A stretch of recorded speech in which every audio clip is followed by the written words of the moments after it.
Ustadz, bagaimana hukum seseorang yang mengatakan, Ya Allah, Ya Sayyidi, Ya Rasulullah? Saya pernah baca, Syekh Saleh Al-Fauzan menyebut ini syirik, karena tergolong isti'anah dan nida atau memanggil Rasulullah. Walaupun dia cuma berkata, Ya Rasulullah, ini tergolong syirik ya Ustadz? Syirik asgar atau syirik akbar ya Ustadz? Ya kalau dia berkata, Ya Allah, itu permohonan kepada Allah.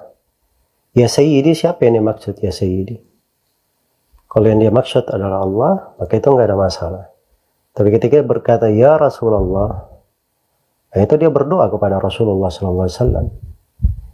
Berdoa kepada makhluk, siapapun makhluk itu, ya apakah malaikat atau nabi, itu namanya berdoa kepada selain Allah.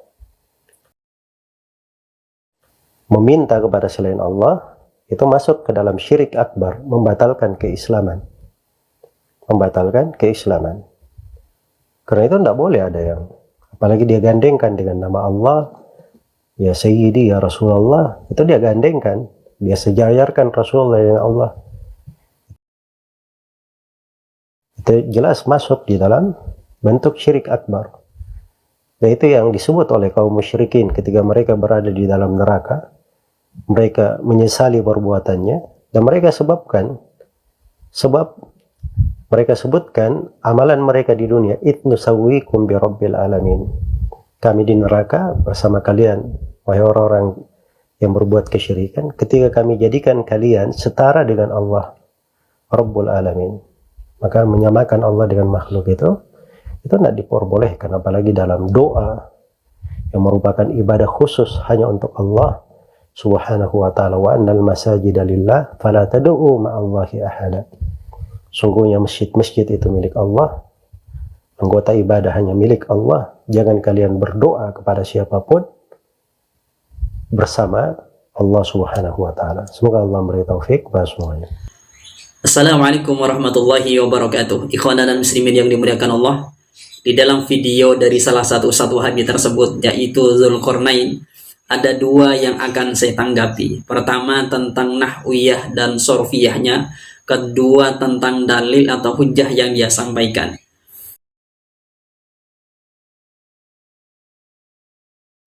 Yaitu yang pertama, ketika ada muridnya atau jamaahnya bertanya kepada Dzulqarnain tentang seseorang yang mengatakan Ya Allah, Ya Sayyidi, Ya Rasulullah, dia membaca Rasulullah dengan dhammah atau dengan rafa'. Padahal kita tahu bahwasanya Rasulullah itu adalah munada. Munadanya yang mudhof. Munada mudhof itu di dalam kaidah nahwiyahnya harus dibaca nasab atau dibaca fathah, tidak boleh dibaca dhammah. Jadi yang benar itu Ya Rasulullah, bukan Ya Rasulullah. Jadi Dzulqarnain sudah salah baca. Muridnya yo salah, gurunya yo salah. Berarti gurunya salah, ya muridnya salah. Karena kalau kita lihat di dalam Alfiyah Ibnu Malik, dasarnya itu adalah wal mufradal mangkurah wal mudhafa wa shibhahu in sib'adiman khilafa. Artinya adalah monada yang berupa mudhaf itu harus dibaca nasab atau dibaca fathah, tidak boleh dibaca dhammah. Jadi yang benar di dalam lafaz itu adalah Ya Rasulullah, bukan Ya Rasulullah. Jadi poin yang pertama ini, Dzulqarnain beserta muridnya yo salah di dalam nahwiyah dan sorfiyahnya. Kemudian kedua tentang hujjah yang dia sampaikan. Ketika dia mengatakan bahwasanya orang yang mengatakan Ya Allah, Ya Sayyidi, Ya Rasulullah itu salah. Dalam artian orang ini termasuk syirik akbar. Orang ini melakukan syirik akbar. Dia berlandaskan dengan ayat Al-Quran yang ada di dalam surat Asy-Syu'ara, yaitu Inna kunna lafi dhalalin mubin idz nusawwikum birabbil alamin. Dia mengarahkan ayat ini kepada orang-orang kafir di neraka itu menyesal karena dia telah menjadikan Allah Subhanahu wa ta'ala di dunia itu sama seperti asnam atau patung-patung yang mereka sembah. Ini dikiaskan kepada orang yang mengatakan Ya Rasulullah. Kalau kita lihat pernyataan Dzulqarnain ini di dalam lafaz tafsir Al-Qurtubi, ternyata pernyataan itu keliru. Karena yang dimaksud di dalam ayat idnusawikum birabbil alamin adalah ay fil ibadah. Jadi orang-orang kafir terdahulu itu menjadikan patung-patung mereka atau berhala-berhala mereka itu sama seperti Allah Subhanahu wa taala, sama di dalam wajibnya beribadah, wajibnya disembah atau fistihqaqil ibadah. Jadi kalau menyamakan Allah Subhanahu wa taala dengan yang lainnya, tentu itu adalah termasuk syirik akbar, pelakunya itu adalah kufur. Kalau kufur tentu kelak dia akan masuk neraka. Tapi di dalam kasus orang yang mengatakan ya Allah ya Sayyidi ya Rasulullah, tentu mereka tidak berkeyakinan bahwasanya Rasulullah itu sama seperti Allah Subhanahu wa taala dalam artian wajib untuk disembah atau fistihqaqil ibadah. Jelas tidak seperti itu. Jadi pengarahan ayat ini dengan konteks yang ada yang ditanyakan di dalam video itu tidak sama. Seperti halnya yang dijelaskan di dalam kitab Tafsir Al-Qurtubi.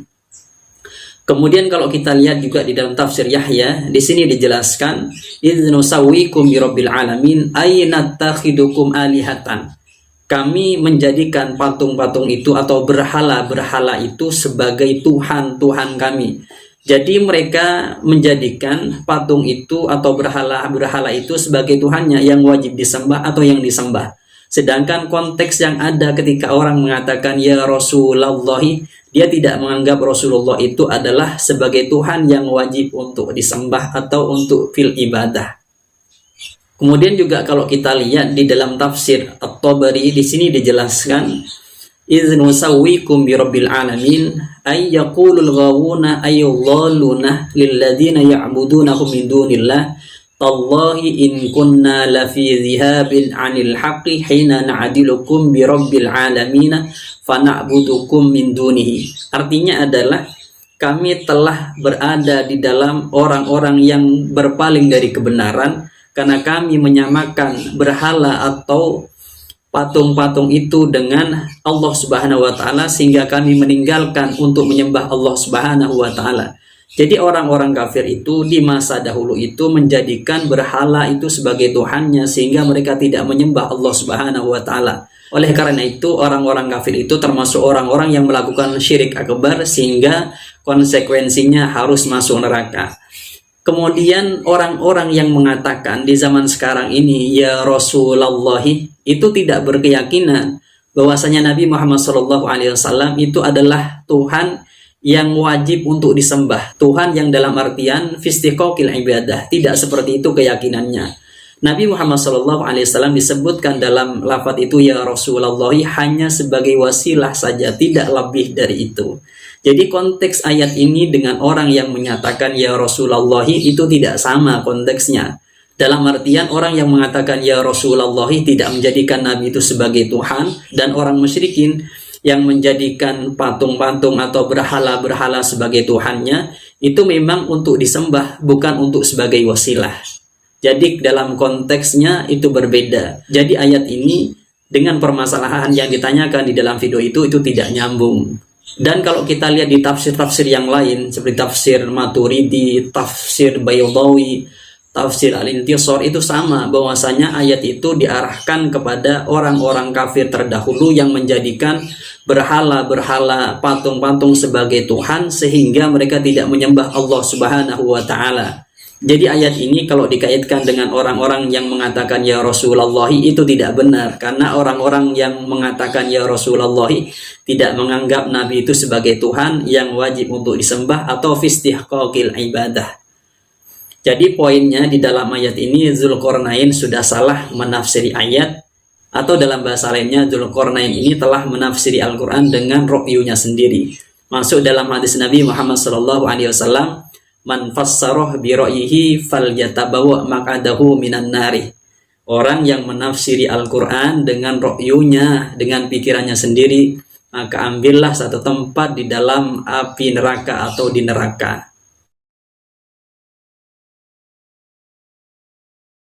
Kemudian kalau kita lihat hujjah Dzulqarnain yang kedua, yaitu fala tad'u ma'allahi ahadan, dia mengarahkan bahwasanya tidak boleh seseorang itu berdoa dengan selain Allah Subhanahu wa taala.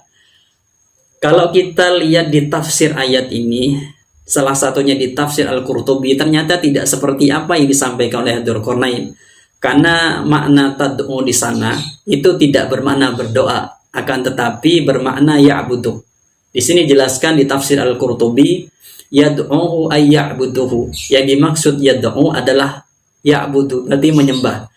Artinya adalah masjid-masjid ini untuk Allah Subhanahu wa taala, jangan kamu beribadah di dalamnya selain pada Allah Subhanahu wa taala. Karena di zaman terdahulu orang-orang kafir, orang-orang Yahudi atau Nasoro itu ketika mereka pergi ke masjid-masjidnya mereka tidak menyembah Allah Subhanahu wa taala, akan tetapi menyembah yang lainnya, patung-patung mereka, berhala-berhala mereka. Jadi kalau Dzulqarnain mengarahkan tad'u di sana kepada doa, maka itu salah. Dan kalau kita lihat tafsiran masajid di sana, ada mufassirin yang menafsiri sebagai a'dha'us sujud, jadi anggota-anggota tubuh yang dibuat sujud. Kalau seperti itu tafsirannya, tentu tad'u di sana bukan bermakna berdoa, akan tapi beribadah, sholat, seperti itu. Jadi kalau kita melihat di tafsir Al-Qurtubi ini, memang Dzulqarnain itu sudah salah nafsir ayat. Kemudian kalau kita lihat di tafsir yang lain, tafsir Baydawi, tafsir Al-Wasit karangannya Wahb Az-Zuhaili juga sama di sini menerangkan bahwasanya yang dimaksud itu adalah menyembah Allah Subhanahu wa taala, beribadah, bukan berdoa. Jadi di hujjah yang kedua ini Dzulqarnain juga salah, karena yang dimaksud itu bukan seperti apa yang ditafsiri oleh Dzulqarnain, yaitu orang-orang yang berdoa kepada Allah Subhanahu wa taala, akan tapi orang-orang yang menyembah Allah Subhanahu wa taala. Dan juga ini bisa dicek oleh teman-teman di semua terjemahan yang ada di Indonesia. Makna fala tad'u ma'allahi ahadan itu maknanya bukan berdoa, akan tapi beribadah atau menyembah kepada Allah Subhanahu wa taala. Jadi Dzulqarnain ini memang dia telah salah tafsir, entah salahnya disengaja atau memang dia gak ngerti sebenarnya terhadap ayat itu tapi dipaksakan. Sebenarnya kalau gak bisa jawab atau belum ngerti terhadap permasalahannya, jangan dijawab dulu agar tidak menyesatkan kepada umat atau pada jemaahnya. Karena kalau dia sembarangan menafsiri ayat, maka masuk dalam hadis Nabi Muhammad SAW, man fassarah bi ra'yihi falyatabawa maqadahu minan nari.